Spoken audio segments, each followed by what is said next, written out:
इतना जाति बात क्यों है, इतना धर्म को लेकर इतना डिफ्रेंशिएट क्यों करते हैं?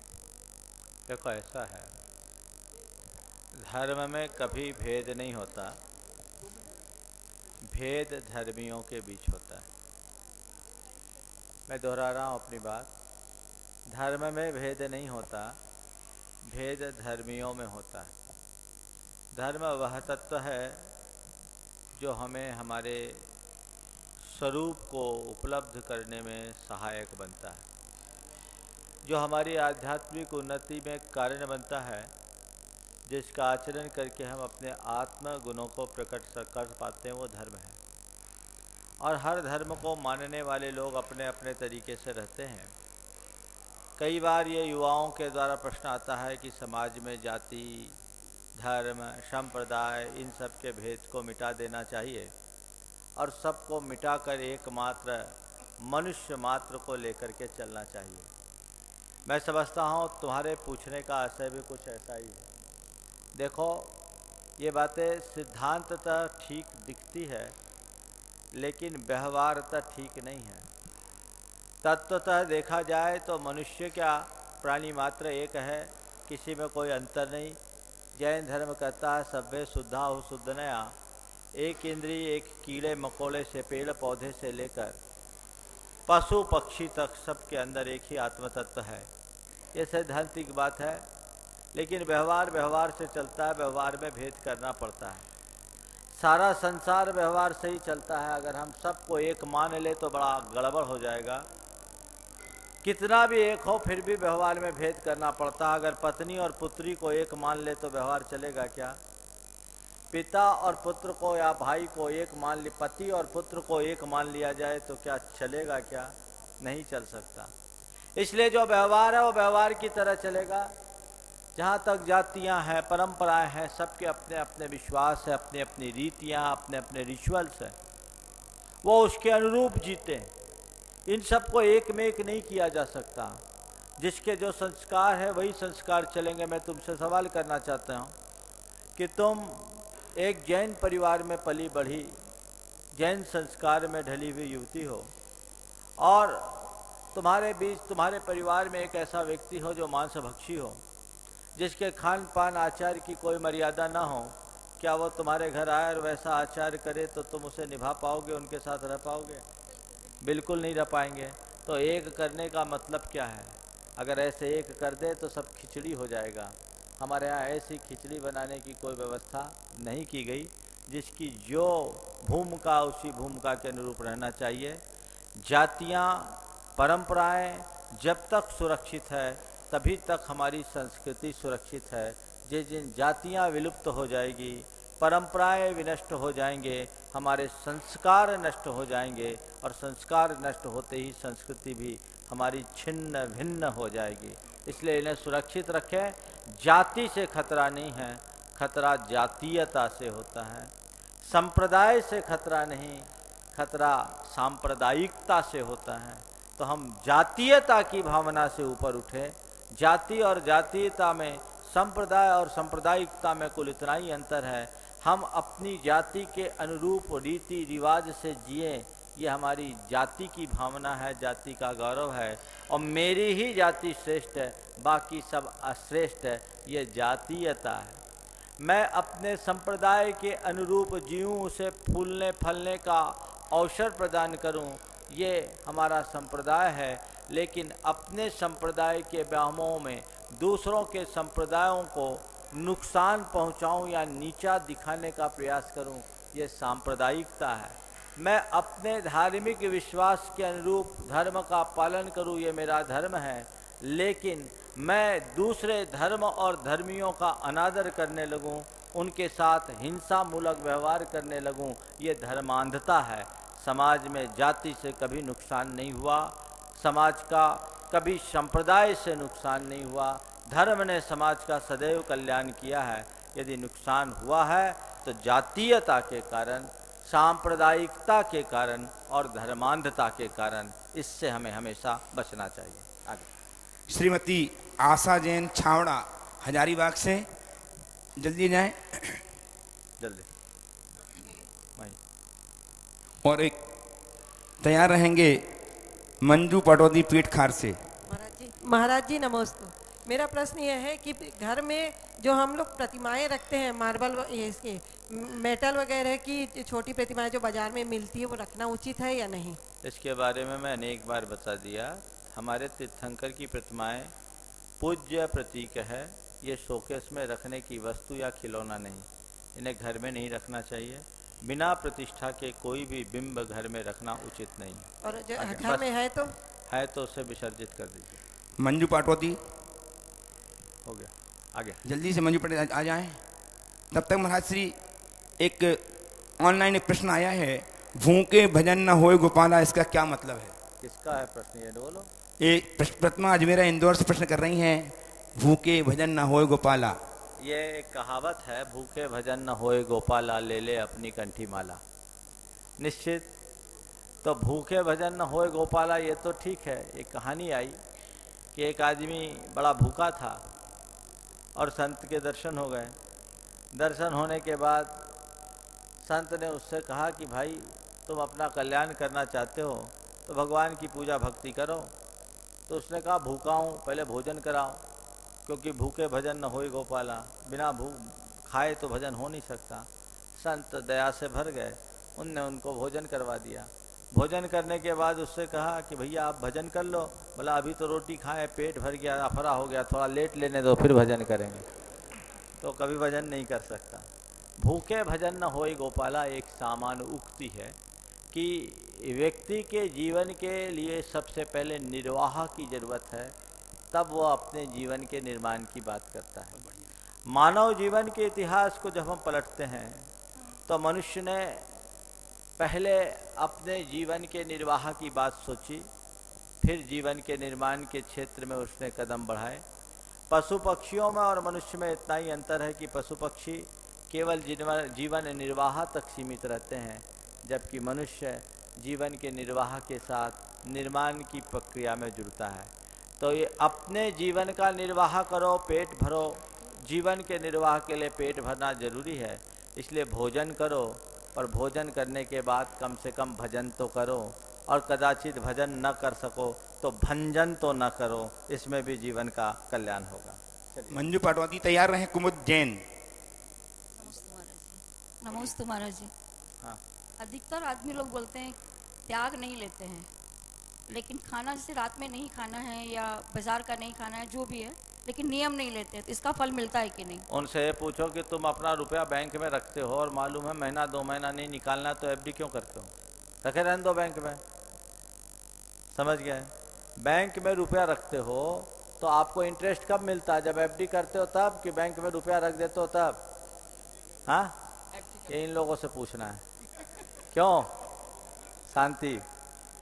हाँ, एफडी करते हो, पता है कि भैया महीना 2 महीना, हमने सुना 45 दिन का मिनिमम एफडी होता है, होता है। तो एफडी करने से इंटरेस्ट मिलता है, एफडी नहीं करते तो इंटरेस्ट नहीं मिलता। कारण हमने तो सुना ये भी कि आजकल सर्विस टैक्स उसमें भी लग जाता है। पढ़ा है तो कुछ लगता है ना, उल्टा लगता है। हाँ, और देना पड़ता है। क्या होता है उसको, क्या बोलते हैं? Service tax. Service tax. तो आपको बैंक में रुपया रखने से इंटरेस्ट मिला कि रुपया न निकालने के संकल्प के कारण इंटरेस्ट मिला?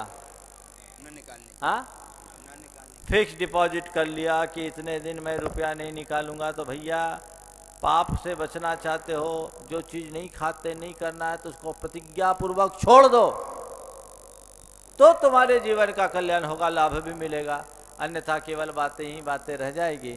इसलिए उसको उस तरीके से ध्यान में रख करके काम करना चाहिए। अभिसंधि कृताद विरतिर विषयाद योग्याद व्रतम भवति।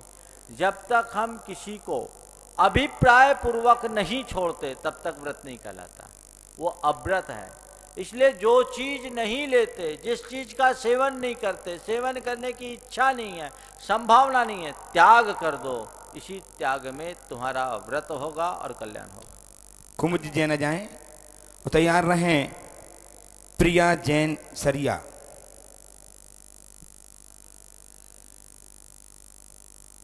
नमस्ते महाराज। मैं जानना चाहती हूँ कि पंचम काल का अंत और छठे काल के प्रारंभ में हमारी क्या चर्या होगी, जीव जंतुओं पर इसका कैसा असर होगा? देखिए, पंचम काल का अंत जिस दिन होगा उसी दिन अग्नि का अभाव हो जाएगा।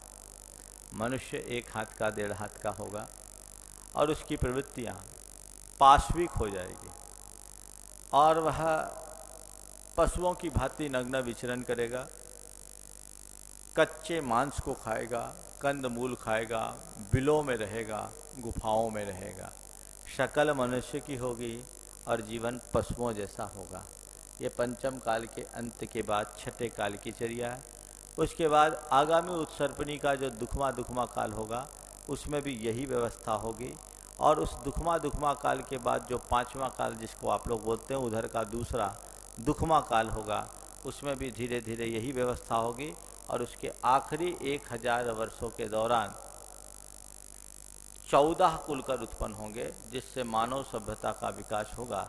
और अंतिम कुलकर के पुत्र के रूप में प्रथम तीर्थंकर होंगे, जिनसे धर्म तीर्थ की प्रवृत्ति होगी। महाराज श्री, एक अजैन मध्य प्रदेश से पूछ रहे हैं राम लखन मीना कि मैं जैन नहीं हूँ, जिस कारण मुझे पहले जैन संतों पर विश्वास नहीं था, परंतु मेरे बगल वाले की समृद्धि बह रही है, मैं क्या करूं जिससे मेरी श्रद्धा बढ़े?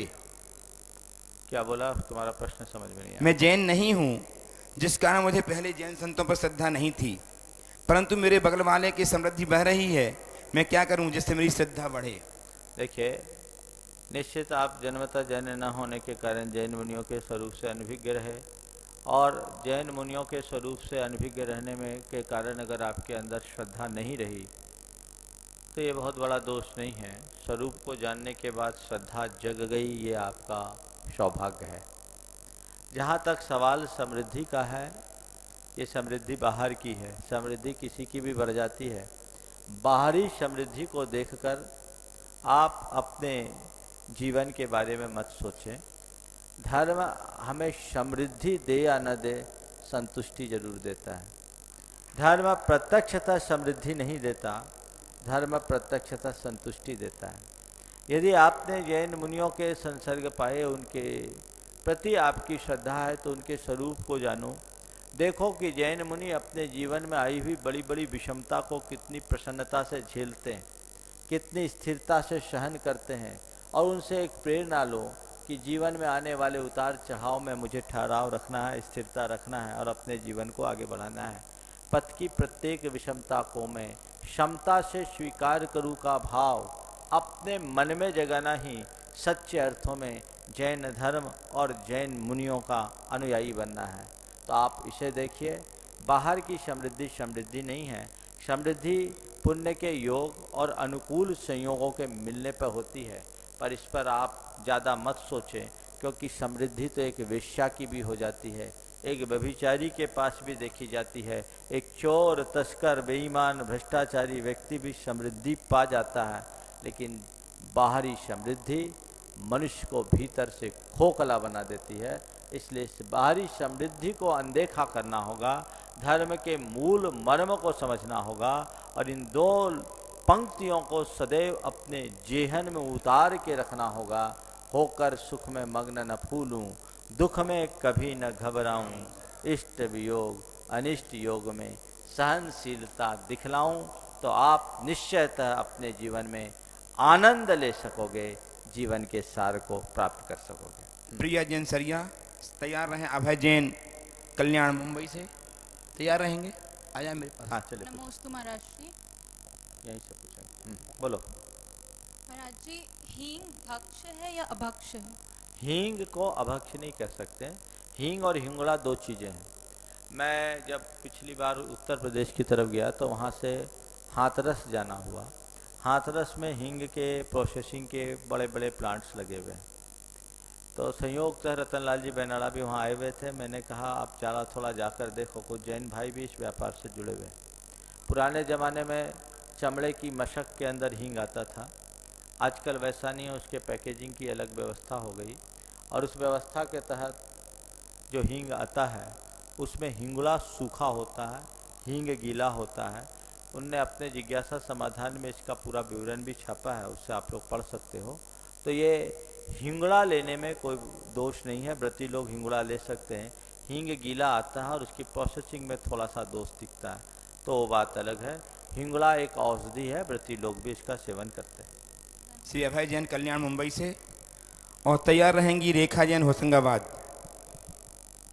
महाराज जी मेरा प्रश्न ये है, महाराज जी हम लोग जब अभिषेक के लिए पांडुक शिला पर श्री जी को विराजमान करते हैं, उसके लिए और उसके बाद शांति धारा के लिए अपना यंत्र विराजमान करते हैं, तो वो यंत्र की जो विनायक यंत्र विराजमान करते हैं, तो जो विनायक लिखा हुआ है वो किस ओर होना चाहिए, ये महाराज जी हम लोगों को। देखिए, किसी भी चीज़ को जब यंत्रबद्ध करते हैं आप, तो उसका शीश ऊपर की ओर होता है, और हम किसी भी चीज़ को विराजमान करें तो शीश भाग ऊपर रखते हैं। तो जब भी आप रखें ऊपर की ओर हो, लेकिन इतनी कुशलता से रखें कि वो भगवान उनके टेका ना बन जाए। सबसे उत्तम तो यह है कि इतना बड़ा आसन होना चाहिए जिसमें भगवान विराज जाए और यंत्र भी विराज जाए। और यदि आसन छोटा है तो यंत्र को आप भगवान के सामने वाले उस किनार से जो पांडुक शिला होती है उससे सटा कर लगाएं, ज़्यादा उत्तम होगा। चलिए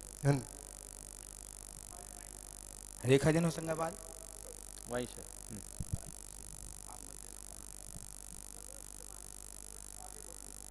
बोलिए। जी, कर्मों के बंध बंधने से कैसे बच सकते हैं? कर्मों के बंध से कैसे बच सकते हैं? दंड फंद छोड़ दो, कर्मों के बंध से बच जाओगे। वो तो महाराज जी थोड़ा ना थोड़ा घर में होता ही है। होता ही रहता है, इसीलिए तो घर छोड़कर हम लोग साधु बनते हैं। जब तक दंड फंद है तब तक कर्म का बंध है। चलो, जहाँ तक बने अपनी कषाय को मंद रखो। कषायों की मंदता से ही कर्म बंध से बचा जा सकता है। आगे शोभाजन हजारीबाग आ जाएं।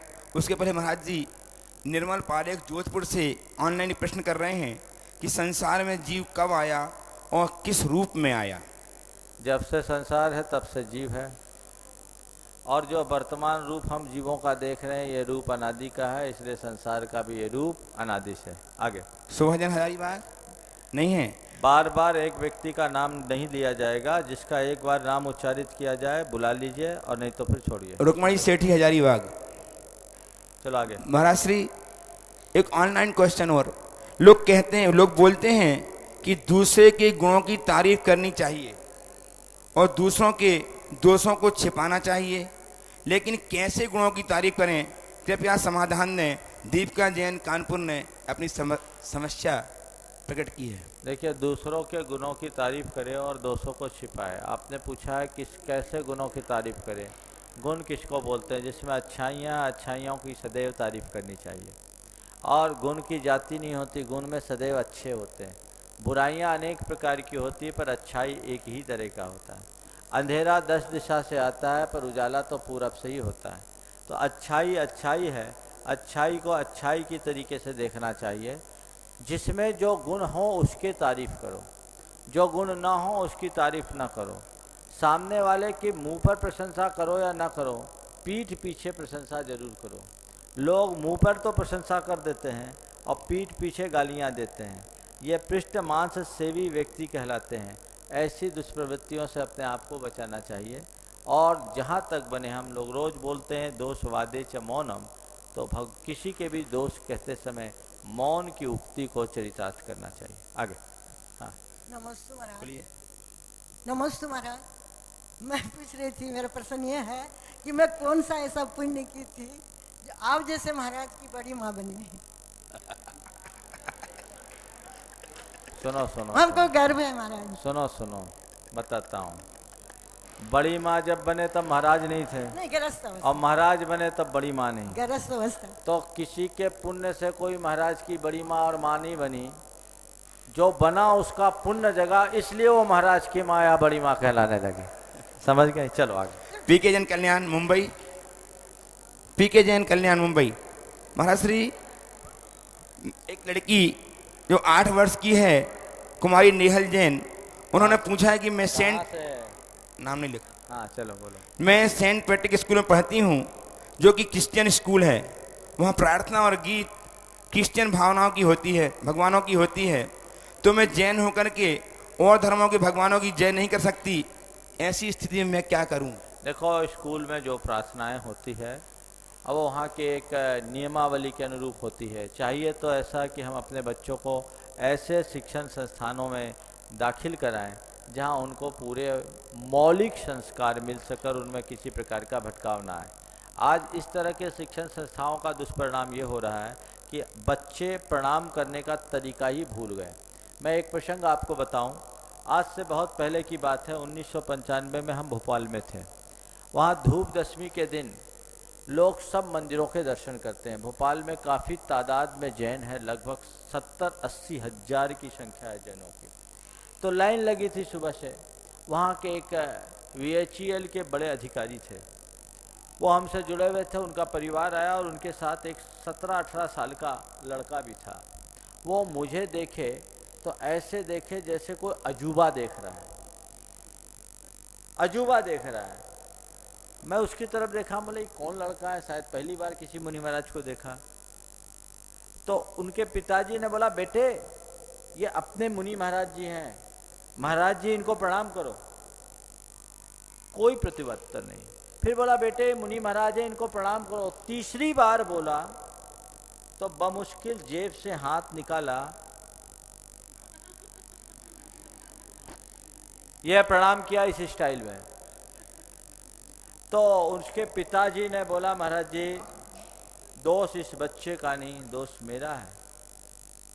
दोष इस बच्चे का नहीं, दोष मेरा है। इस बच्चे को अच्छी शिक्षा दिलाने के चक्कर में मैंने इसे प्रारंभ से हॉस्टल में भेजा। आज पहली बार इसने दिगंबर मुनि के दर्शन किए।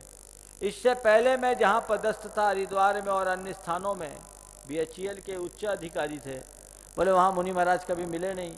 इसको मैंने प्रारंभ से 10 साल की उम्र से हॉस्टल में दाखिल कर दिया, मुनि महाराजों के दर्शन नहीं किए, जैन संस्कार दिखे नहीं। मेरे अंदर में भी अभी जो जैनत्व के प्रति झुकाव आया है, पिछले दिनों से आपसे संसर्ग में आने के बाद ही आया है। नहीं तो मैं तो अपना एक बड़ा अधिकारी मानता था, अपने तरीके से जीता था, मामला गड़बड़ हो गया।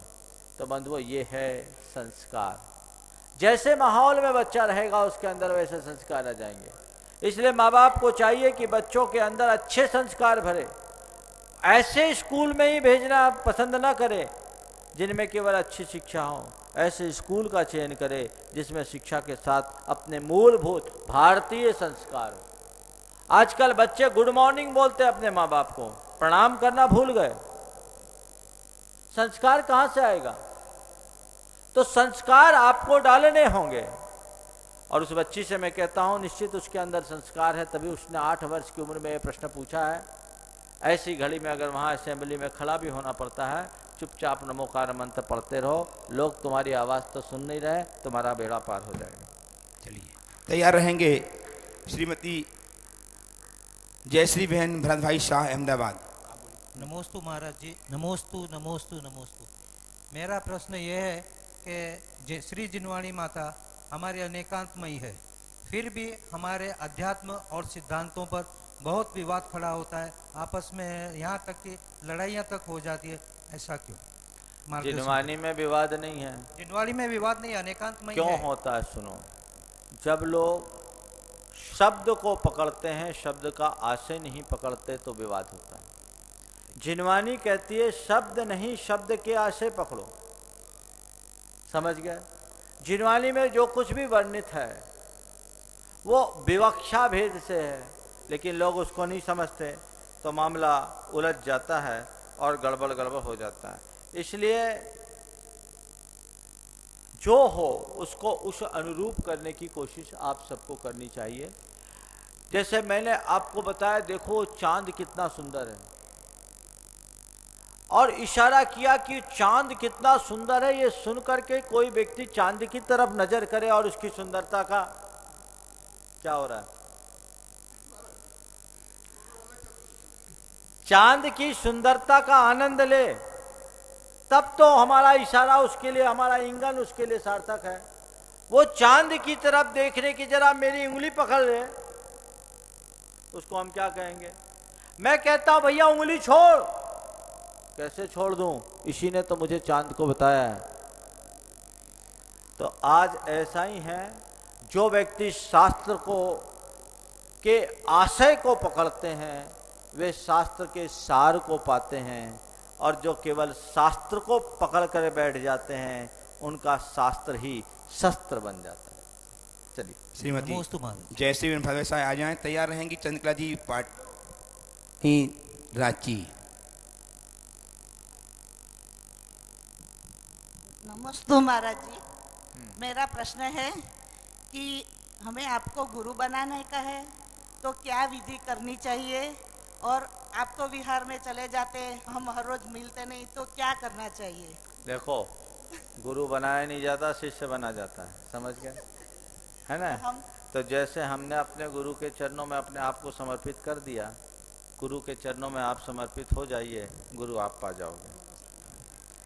चंद्रकला जी पटनी रांची, तैयार रहेंगी प्रीति शाह अहमदाबाद। इधर।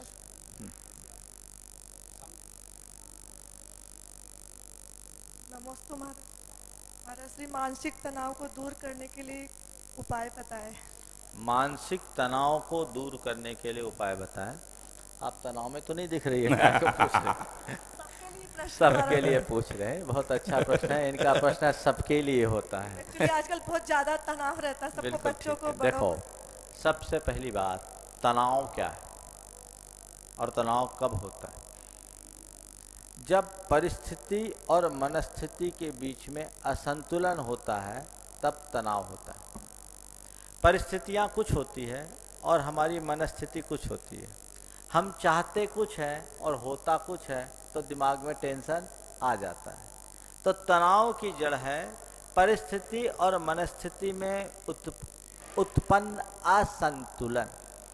तो क्या करें इससे बचने का? बहुत सरल सा रास्ता है कि जब परिस्थितियां आपके सामने हो, विपरीत हो, अपने अनुकूल न हो और उस परिस्थिति को बदलने में आप समर्थ न हो, तो अपने मनस्थिति को परिस्थिति के अनुरूप ढाल लो।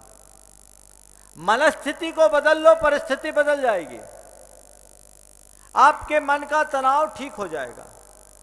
जब भी आपके मन में तनाव आए, मनस्थिति को बदल दो, आपका टेंशन कम होगा। मनस्थिति को बदलने के लिए क्या करो? पॉजिटिव सोचो। कोई भी घटना घटे, कोई भी प्रसंग आए, आप थोड़ा पॉजिटिव सोचना शुरू करो। पॉजिटिव सोचने से आप उल्टे को सीधा देखना शुरू कर देंगे, मन में तनाव नहीं आएगा। एक व्यक्ति मेरे संपर्क में, देखो पॉजिटिव सोचने से इंसान का तनाव कैसे मिटता है। वे उच्चाधिकारी थे और उनका ट्रांसफर एक ऐसे जिले में हो गया, मध्य प्रदेश की घटना है, जगदलपुर, जहाँ कोई जाना नहीं चाहता। उन दिनों अखंड मध्य प्रदेश था, छत्तीसगढ़ नहीं बना था। तो जगदलपुर ट्रांसफर हो गया। उस ट्रांसफर की बात सुनकर उनकी धर्मपत्नी व्याकुल हो गए, एकदम तनाव में आ गए कि वहाँ जाना होगा, ये तो एक प्रकार से काला पानी का सजा है, कैसे जाएंगे। और वो एकदम सहज शांत दिखे। मेरे पास बात आई, पत्नी ने कहा महाराज कोई उपाय बताओ, इनका ट्रांसफ़र इतनी दूर हो गया, हमको बहुत चिंता हो रही। पत्नी का चेहरा एकदम मुरझाया हुआ। पति की तरफ देखा तो एकदम सहज शांत। मैंने कहा आप परेशान हो रही है? तो बिल्कुल परेशान ही नहीं हो रही, बिल्कुल सहज दिख रहे हैं, क्या मामला है? तो उन्होंने बोला महाराज जी ये फालतू में परेशान है, ये आपका प्रवचन सुनती है और हम आपके प्रवचन को गुनते हैं, इसी के कारण अंतर आ गया है। हम शांत है, ये व्याकुल है। और महाराज हम हफ्ता में एक दिन सुनते हैं, रोज आती है, इसको बोलो प्रवचन ठीक से सुना करे। ये रोज आती है, हम हफ्ता में एक दिन सुनते हैं तो भी हम सहज हैं। हमने आपसे एक ही बात सीखा है कि जो संयोग जब जैसा होता है वही होता है और जो होता है सही होता है। हमने इन दोनों बातों को अपने हृदय में धार लिया। महाराज जी हम तो ये सोच रहे हैं चलो जगदलपुर ट्रांसफ़र हो गया, वहाँ जाएंगे, एक नए वातावरण का दर्शन होगा, नए लोगों के बीच काम करने का मौका मिलेगा और वहाँ कुछ हम और सीखेंगे, अपना कुछ दूसरे तरीके से धर्म करेंगे और परिवार को चलाएंगे। जो होना है सो तो होगा ही। और महाराज जी अभी केवल ट्रांसफ़र के आदेश ही आए हैं, बहुत कुछ संभावना इस लिस्ट में संशोधन हो जाए और वैसा हो भी गया। उनका ट्रांसफ़र कैंसिल हो गया, वो भोपाल में थे, भोपाल में ही रह गए। तो होना था सो हो गया, लेकिन वो चिंता अपने सिर पर ले लिए। तो पहली बात, अपनी मनस्थिति को परिस्थिति के अनुकूल बनाएं, एडजस्टमेंट सीखें, पॉजिटिव सोचें। और एक बहुत अच्छी बात बोल रहे हैं, आप लोग खाना बनाती हैं? खाना बनाते समय कुकर का इस्तेमाल करती हैं? कुकर के बिना तो आजकल चौका ही नहीं है, ठीक है। और कुकर में सीटी रहती ना, सीटी कब बजती है? हाँ, जब उसमें प्रेशर एक्स्ट्रा हो जाए तो सीटी बजती है। अगर सीटी नहीं बजे तो क्या होता है? कुकर फट जाता है। तो कुकर में जब प्रेशर बढ़ जाता है तो सीटी बजती है। आपके दिमाग में जब प्रेशर बढ़े तो प्रसन्नता की सीटी बजा दो। वाह महाराज वाह, आनंद आएगा। चलिए, प्रीति शाह के बाद तैयार रहेंगी मंजू पाटवादी साड़म, बोलिए। महाराज जी, मैंने सुना है कि पंच परावर्तन पूरे होने के बाद ही जीव को संसार से मुक्ति मिल पाती है, तो ये पंच परावर्तन पूरे कैसे होते हैं? देखो, पंच परावर्तन पूरे होते नहीं, हमने अनंतों पंच परावर्तन कर लिए, समझ गए। द्रव्य क्षेत्र काल भाव तो हमारा चल ही रहा है, जब तक संसार पहिया घूम रहा है। इस पहिया को घूमते घूमते जो जाग जाता है उसका पहिया थम जाता है और संसार से पार हो जाता है। जो सोया रहता है वो घूमता ही रहता है। इसलिए पंच परावर्तन रूप संसार से पार उतरना चाहते हो तो सम्यक तो ग्रहण करो, रत्नत्रय के मार्ग पर चलो और अपने जीवन का पथ प्रशस्त करो। आगे साड़म से नीतू पाटवादी। और जब तक महाराज जी एक प्रश्न ऑनलाइन पंडित जय कुमार जी शास्त्री नारायणपुर छत्तीसगढ़ से पूछ रहे हैं कि महाराज श्री पंचकनाक महोत्सव में गर्भ और जन्म की क्रियाएं ब्रह्मचारियों से कराना कहाँ तक उचित है अनुचित है? देखिए, गर्भ और जन्म की क्रियाएं ब्रह्मचारियों से कराने का जहाँ तक सवाल है, हमने प्रतिष्ठा पाठों में देखा है कि जो प्रतिष्ठाचार्य या गृहस्थाचार्य रहा वो देशव्रती रहा और वो ब्रह्मचर्य व्रत के साथ जीता रहा। तो जब वो प्रतिष्ठाचार्य व्रती होना बताया और वो ब्रह्मचर्य व्रत का पालन करता हुआ रहा, तो जब गृहस्थ व्रती ब्रह्मचारी बनकर भगवान की प्रतिष्ठाएं करा सकता है तो कोई बाल ब्रह्मचारी कराए, इसमें मुझे कोई अत्युक्ति जैसी नहीं दिखती। ऐसे तो गर्भादि की क्रियाएं सांसारिक क्रियाएं, सांसारिक व्यक्ति के गर्भादि की अनुमोदना करना किसी व्रती के लिए उचित नहीं है, लेकिन जिनका अंतिम गर्भ और अंतिम जन्म हो उनका संस्कार यदि कोई ब्रह्मचारी करे तो उसमें कोई ऐसी बात मुझे समझ में नहीं आती। बल्कि मेरी अवधारणा तो यह है कि अव्रती की अपेक्षा व्रती के द्वारा की गई प्रतिष्ठा ज़्यादा सार्थक होती है। बहुत बढ़िया। नमोस्तु महाराज जी। महाराज जी, हमें अच्छा श्रावक बनने के लिए क्या करना चाहिए? अच्छा श्रावक बनने के लिए क्या करना चाहिए? अच्छे साधुओं की शरण में आ जाना चाहिए। पहला काम तो यह है, अच्छे साधुओं की शरण में आओगे, आपके जीवन में अपने आप बदलाव आएगा और जीवन बदलेगा, आगे बढ़ेंगे। अच्छी प्रेरणाएं लो, नियमित स्वाध्याय करो, शास्त्र के मर्म को जानो और अपनी भूमिका के अनुरूप जितना अच्छा कर सको करो। आगे मतलब कितना करना चाहिए? क्या क्या करना चाहिए ये पूछो ना। आपका प्रश्न ये है कि हम एक अच्छे श्रावक की दिनचर्या कैसी होनी चाहिए। देखो, ब्रह्म मुहूर्त में उठ जाना चाहिए और ब्रह्म मुहूर्त में उठ करके देखिए, ये अनुशासनहीनता है। 10 सेकेंड के लिए मैं विराम ले रहा हूँ, अब किसी की घंटी नहीं बजनी चाहिए, सब अपना साइलेंट कर दीजिए और जिसकी घंटी बजी गलत बात, स्विच ऑफ करिए। धर्म सभा में मोबाइल को ऑफ करना चाहिए।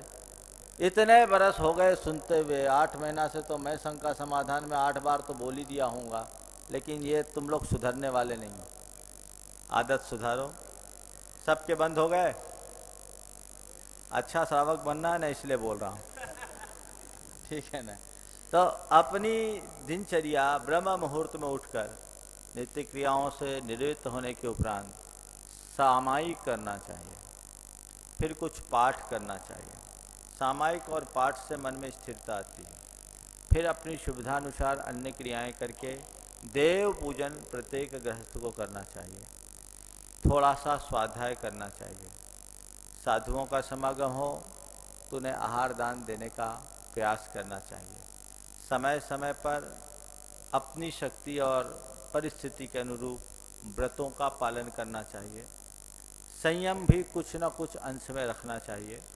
अपने आमदनी का एक हिस्सा दान में लगाना चाहिए।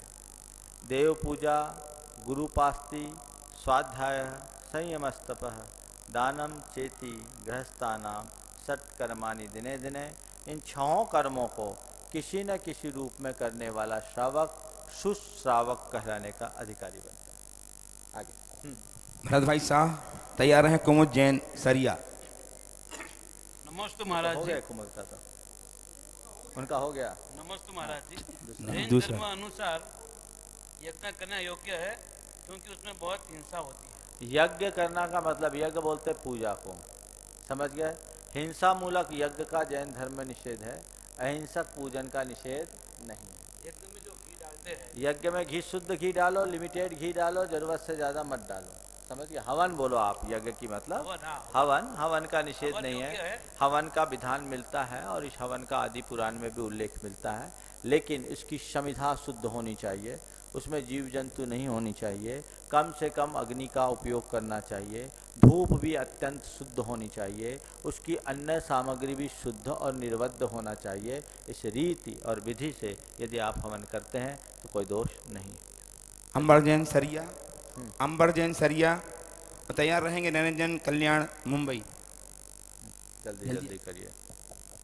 क्या करना चाहिए या नहीं करना चाहिए? देखो भक्तामर का मतलब क्या है, पहले शब्द को देख लो भक्तामर का महत्व समझ में आएगा। भक्त और अमर से भक्तामर बना, माने जो भगवान का भक्त बनता है वो अमर बन जाता है, यही भक्तामर का फल है। क्या बोला? भक्त और अमर, भक्तामर हो गया। जो भक्त बनेगा वो अमर हो जाएगा। अपने जीवन को अमर बनाना है तो भक्तामर का पाठ करो, समझ गए। नियमित पाठ करना चाहिए। ये एक ऐसा स्तोत्र है जो स्तोत्र नहीं मंत्र भी बन गया है। महाराज सिर्फ पढ़ने में गलती हो तो महाराजों के पास आके उसको शुद्ध करा लो, शुद्ध हो जाएगा। अब तुम लोग घर से ही नहीं निकलोगे तो कहाँ से काम होगा, समझ गए। चलिए आगे। कन्हैयालाल जी से नाम बदल गया। चलिए अभिषेक के समय कपड़े सिले हुए, अभिषेक के समय जो वस्त्र पहने जाते हैं वो देखिए आपका आशय समझ गया। आपका पूछने का भाव ये है कि आजकल सिले हुए धोतियाँ लोग पहनने लगे हैं, अभिषेक के समय पहनना चाहिए कि नहीं। नियमानुसार तो अखंडित वस्त्र ही भगवान के अभिषेक आदि में होना चाहिए, लेकिन अब सुविधा की दृष्टि से लोग पहन रहे हैं तो मैं निषेध तो नहीं करता। अच्छा ये है कि थोड़ा ढंग से पहनना सीख लो तो सिलवाने की ज़रूरत नहीं पड़ेगी। अब महाराज कैसे पहने, तो पहनाना तो मैं जानता नहीं, उतारना सिखा सकता हूँ। के जैन साहब श्रोमणी संरक्षक गुणायतन। और महाराज जी प्रथम तीर्थंकर हमारे आदिनाथ भगवान हैं और अंतिम तीर्थंकर महावीर भगवान है। आजकल मैं देख रहा हूँ सब महावीर भगवान को याद करते हैं, प्रथम तीर्थंकर को नहीं बोलते हैं, ऐसा क्यों? ऐसा नहीं है, आप उल्टा बोल दिए। आदिनाथ की जय बोलने वाले ज़्यादा है, महावीर भगवान की जय बोलने वाले कम। देश में आदिनाथ के मंदिर ज़्यादा है, महावीर भगवान के कम। हमको सबका बोलना चाहिए, पर महावीर को ज़्यादा याद करना चाहिए। क्यों? मैं भी जयकार में भगवान महावीर को याद करता हूँ। आदिनाथ को भी याद कर सकता था, पहले मैं करता था, पर एक बार आचार्य वीरसेन की एक उक्ति मेरे सामने आई। वहाँ लिखा जसंत यम धम्म पहम नियंचे, ध्यान से सुनिए।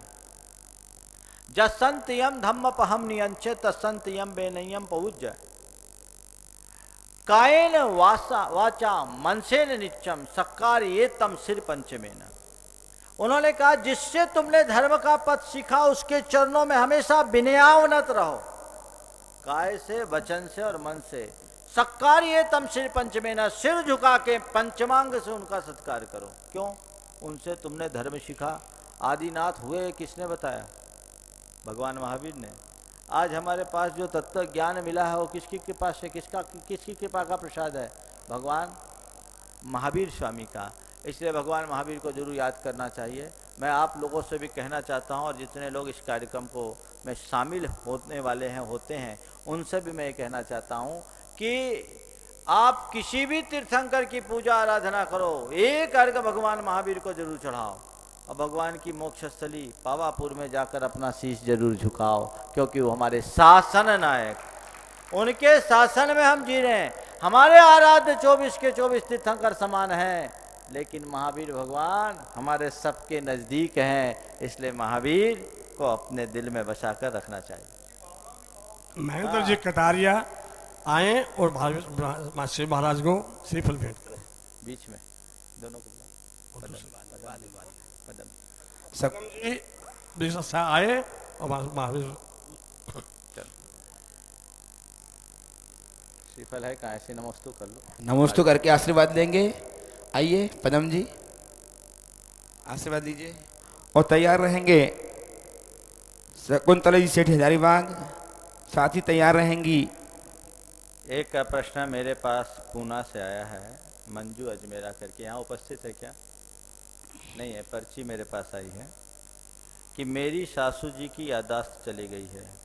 वैसे तो 30 साल में एक बार खाना खाती थी, लेकिन अब बार बार मांगती है, पूजा भी अशुद्ध पड़ती है। ऐसे में हम क्या करें? यहाँ उपस्थित है क्या? नहीं। देखिए, बात ऐसी है कि ऐसा अगर होता है तो घबराइए मत। अधिक उम्र होने पर मति भ्रमात्मक स्थिति बन जाती है। उन्हें कुछ याद नहीं रहता मैं क्या बोल रही हूँ, क्या बोल रहा हूँ, क्या कर रहा हूँ। तो वो मांगे भी तो आप दें नहीं, उन्हें संबोधें, समझाएं, ताकि उनका व्रत फल जाए। और मैंने ऐसे लोगों को देखा है कि समय आते ही वापस पुरानी स्थिति में आ जाते हैं और सुधर भी जाते हैं। एक व्यक्ति मेरे संपर्क में थे, उनको ऐसी मति भ्रमात्मक स्थिति थी कि 1-2 बार तो रात में कुछ निकाल के खा भी लिए, लेकिन अंत समय में उनकी इतनी अच्छी समाधि हुई जिसकी आप कल्पना नहीं कर सकते। उनकी आत्मा जाग गई। 4 दिन तक बड़े स्थिरता पूर्वक उनने अपना सारा काम किया। तो ये कर्म का उदय है। वृद्धावस्था में अस्थिरता रहती है, इसलिए घबराना नहीं चाहिए और उसके अनुरूप कार्य करना चाहिए। हाँ बोलिए। शकुंतला जी सेठी हजारीबाग साथ तैयार रहेंगी। पूनम लोहाड़ी हजारीबाग। सीता जी का 12 मासा में रावण की पुत्री बताते सीता को महाराज। 12 मासा में जो बताया गया है वो हमारे यहाँ एक पुराण के अनुसार ऐसा भी आता है, इसलिए ऐसा है। चलिए।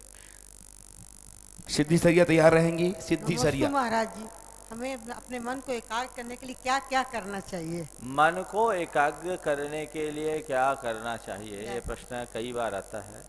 देखिए, मन को एकाग्र करना है तो पहले आप संकल्पबद्ध होइए जिस कार्य को आप करना चाहते हैं। जैसे बच्चे जब पूछते हैं, मैं बोलता हूँ ओंकार का नाद करो, बैठो, उससे आप भ्रामरी प्राणायाम करो, ये आपकी एकाग्रता की वृद्धि में सहायक होगा। जिस विषय को आप पढ़ते हैं, जिस विषय के बारे में आप चिंतन करना चाहते हैं, उसका बार बार स्मरण करें, आपके मन में एकाग्रता होगी। और बार बार अगर दोहराने से भी मन भटकता है तो वापस बुद्धिपूर्वक मन को उधर मोड़ने की कोशिश करें कि मैं क्या करने जा रहा हूँ। जैसे हम लोग सामायिक करते हैं, सामायिक के काल में कई बार ऐसा होता है कि मन इधर उधर डाइवर्ट होता है, और जब हमारा मन इधर उधर डाइवर्ट होने लगता है तो हम अपने मन से कहते हैं, भाई जी गड़बड़ मत करो, अब यहीं बैठो, उठना नहीं, उधर जाना मना है, यहीं बैठो, यहीं रहो, बैठ जाओ, निकल जाओ, चलो। अब ठीक है, गड़बड़ है। ये एकाग्रता खंडन करने का कारण बन गया।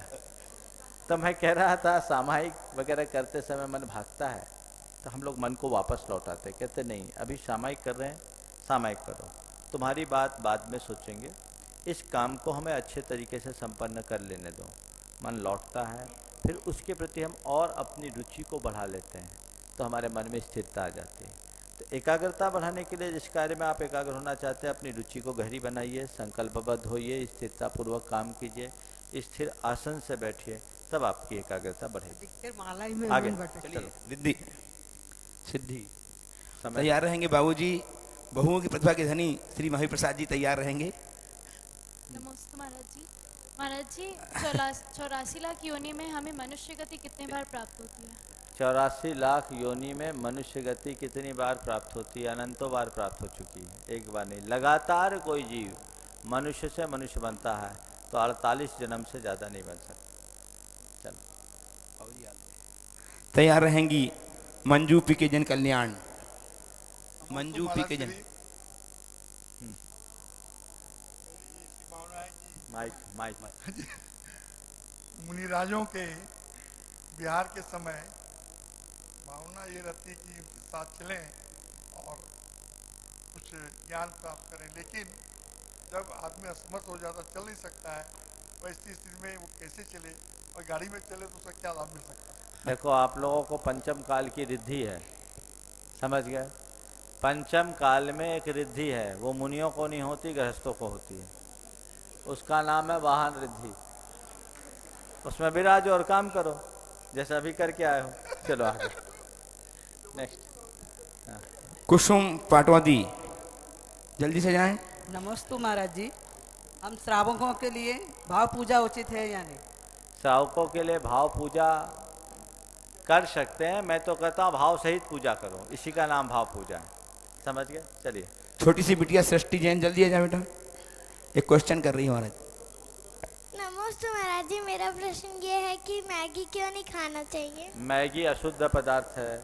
आपने पढ़ा होगा कि उसमें मैगी में, नूडल्स में सुअर का मांस का भी एक आता है ना, ऐसे अशुद्ध चीज़ों को नहीं खाना चाहिए, खाने में हानिकारक भी है, ठीक है?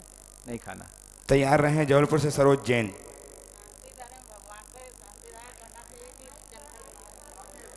आपने पूछा है शांति धारा भगवान पे करे कि यंत्र जी पे करे, कितनी बार तो उत्तर दे दिया। रिद्धि मंत्र सहित भगवान पे करो, कामना मंत्र से हो तो यंत्र पे करो। आगे। सरोज जैन तैयार रहेंगी। स्वस्ति जैन होशंगाबाद। महाराज जी त्रैवार नमोस्तु। महाराज जी, मुझे सामायिक करने के समय बहुत नींद सताती है, इसमें मेरा कौन सा कर्म का उदय हो, कौन सा कर्म बंधेगा? ये आलस कर्म का उदय है और अंतराय कर्म बंधेगा, समझ? तो क्या करें महाराज जी? चौकन्ने होके सामायिक करो। करते हैं महाराज जी, पर आती है नींद। नहीं, सावधान हो, कम खाओ, थोड़ा दूर रहो। इस प्रकार आज के शंका समाधान के सत्र को मैं परम पूज्य गुरुदेव को प्रणाम करते हुए, समय हो गया। आज ये बिहार का क्रम चालू है और बिहार के इस क्रम में आज हम लोग यहाँ आए। अभी यहाँ से आगे जाएंगे, लोगों को 2 घंटे बाद ये सुनने को मिलेगा, लेकिन अब ऐसी व्यवस्था बनाई गई कि शाम का समय जो होता है उस समय कई बार अनुकूलताएं बनती नहीं बनती। ये लाभ आप लोग लेते जा रहे हैं, दूर दराज के लोग भी ले रहे हैं। आज बहुत सारे ऑनलाइन प्रश्न आए जिनको अवसर यहाँ नहीं मिल पाया, पर वो हताश न हो, अभी बहुत प्रत्यक्ष आने वाले लोग थे, इसलिए उनको भी लाभ मिल रहा है। लाभ